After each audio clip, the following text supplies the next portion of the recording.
Today we are talking, where will I record? It's so many options when you're thinking about that, when you're about to, first go live. But this is a question that you must ask yourself. Then you have to figure it out. But before I continue, welcome to Shooting the Shits with Rosie. I'm Rosie, your video coach and program and course creator of I'm Doing This, I'm Going Live, and the real secrets to gaining confidence and going live.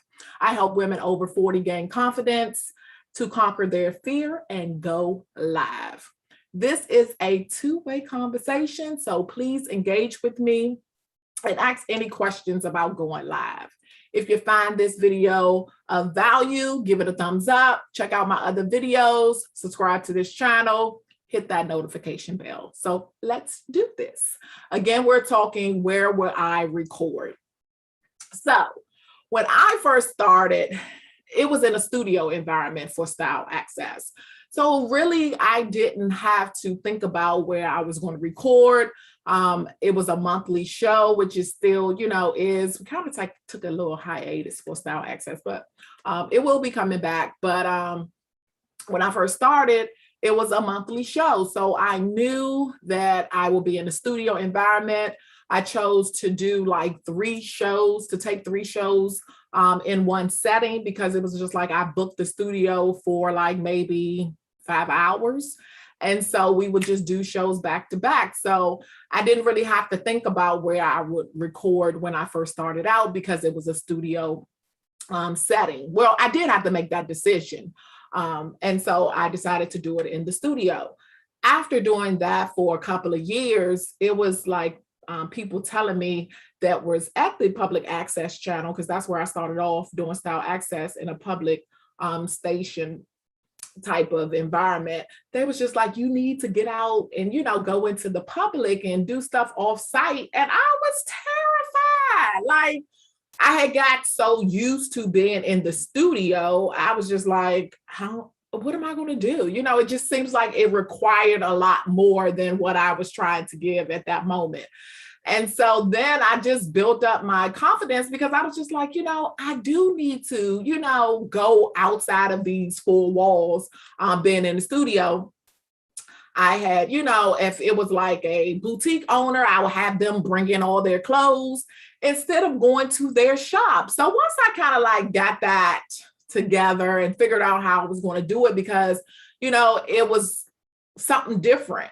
But like I said, I got over that, figured that out. And then I started doing on-site shows, and I've never gone back. Well, a couple of times, because we started doing like a little mini episode, like a mini, what do we call it? Like a mini segment. I couldn't think of mini segment. And we would shoot those in the studio, but it was fun. Once I conquered my fear of whatever it was for being on site, it was cool. So how would you do it? Then when I started going live,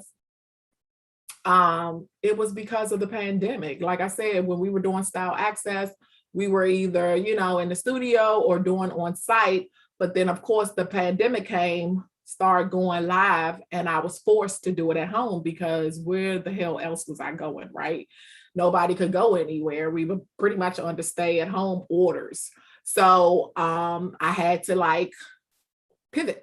So I decided that I was going to use different places in my house. So I started off doing stuff in my living room, kind of like dedicated a spot to doing that. Never could find a place where I could, be stationary and don't have to move stuff. It was just like, okay, if I'm in my living room and something's not, clean, I got to hurry up and do that before I go live and all that stuff. So if you have a spot in your living room where you don't have to, clean up all the time, or that spot stays, pretty much clean, dedicating that spot to where you would shoot, then you're cool. Or you may want to change it from week to week. You may want to do something in your living room sometimes and, do something elsewhere in your house. So like I said, I started out in my living room, and then I moved to doing Shooting the Shits with Rosie in my bedroom. So literally I had like this one little spot, which pretty much, stayed clean. And, I had a little chair, but I would put clothes on there. I'll just dump it on my bed. You couldn't see that because literally it's a dedicated space. I had my, phone, and I had my tripod stand, and I would sit it right there. So every Tuesday, which I'm still doing now, I would be right there in that spot in my bedroom shooting the Shits with Rosie. Now I have transitioned into my son's room because he's away at college.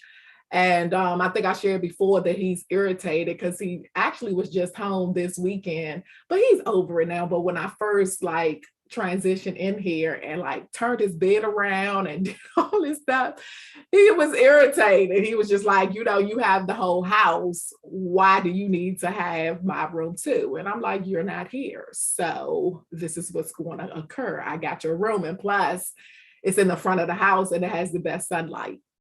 So anyway, he got over it. He figured out where to put his nightstand and, whatever. He ain't here half the time. So it is what it is.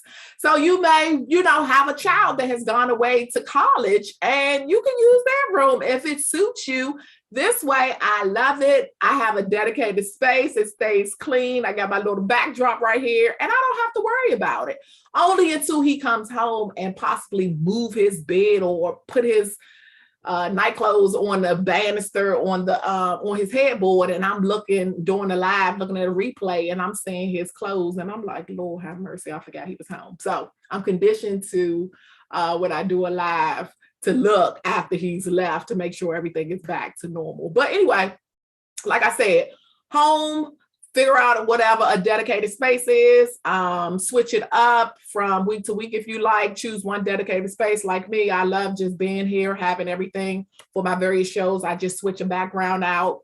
As you can see here, I have various backgrounds.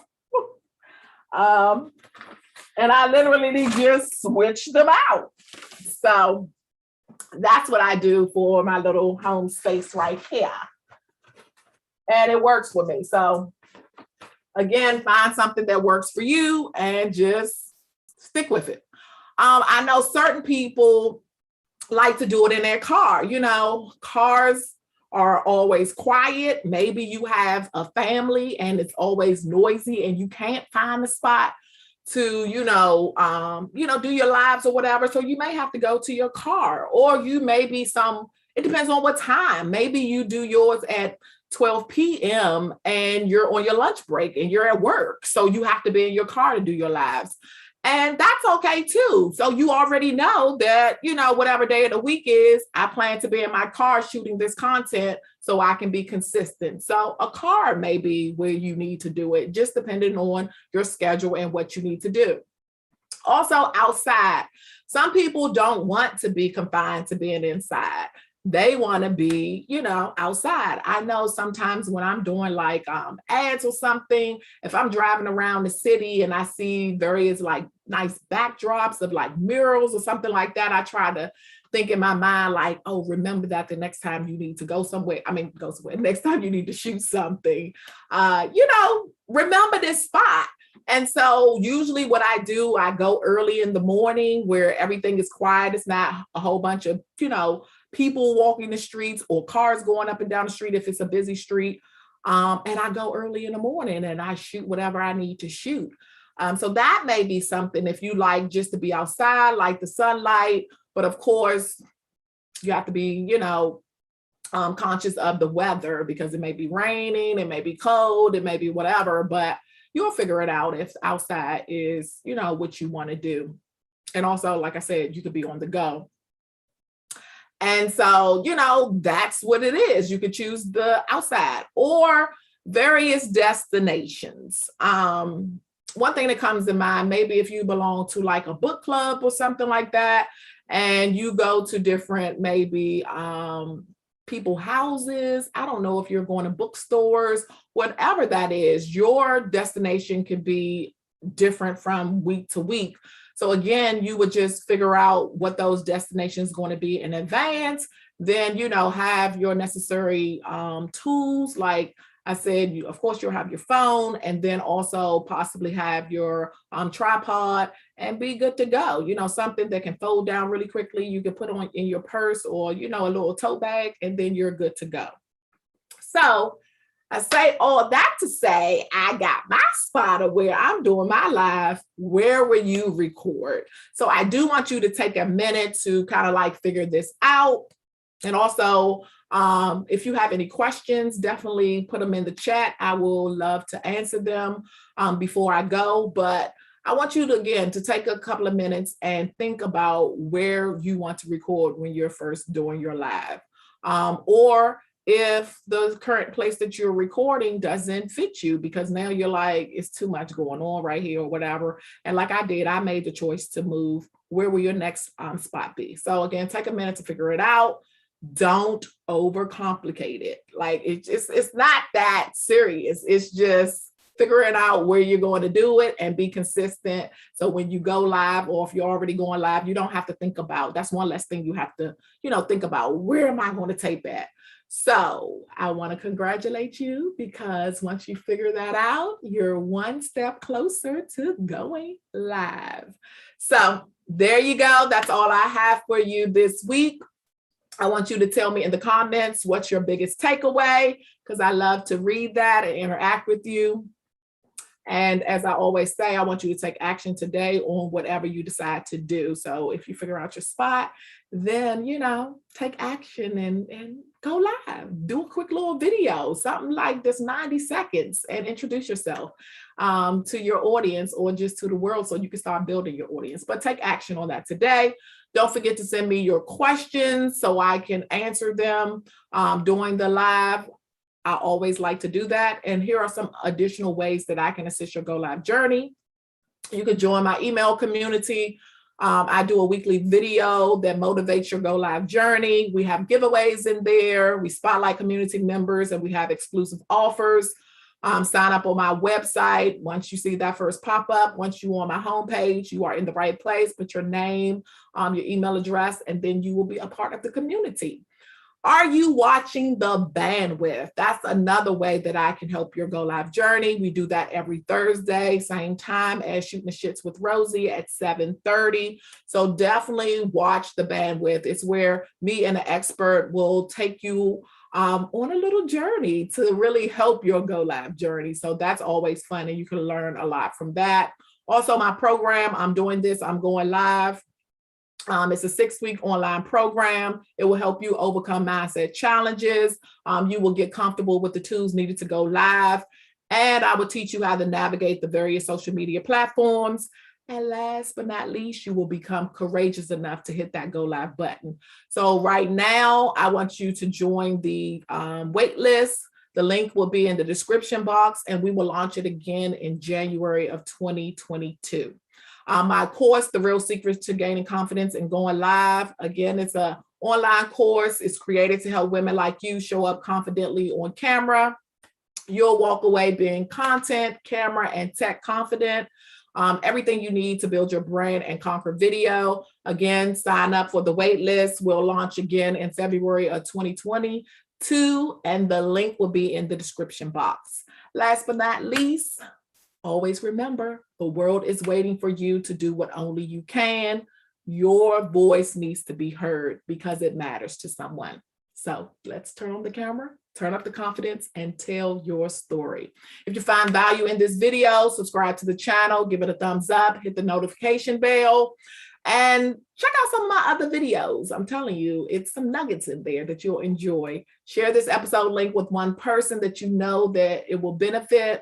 And follow me on Facebook, Rosie Faulkner, and IG at Faulkner_Rosie.